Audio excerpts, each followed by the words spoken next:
I think uh, one of the sort of dangers for me is I keep coming across as a sort of Trump cheerleader.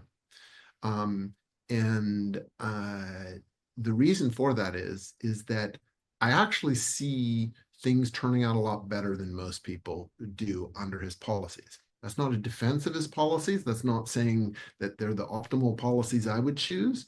But when I run through the numbers, you know, first of all, you look at the tariff impact on growth, it's actually a lot smaller than I think most people fear. When I sort of work through, the sort of tax multipliers, how much you raise in revenue versus how much it cuts growth, it's literally an order of magnitude less than income tax multipliers in my calculations. And even if you use the most bearish estimates out there, it's still only about like a half to a third of income tax multipliers. So that's point number one. Point number two is that, before Donald Trump was elected, what was the thing everyone in the world was talking about?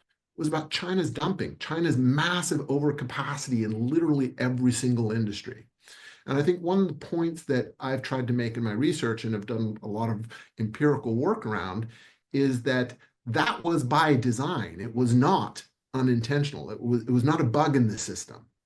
It was about dominating strategic industries for building their military and building their technological prowess.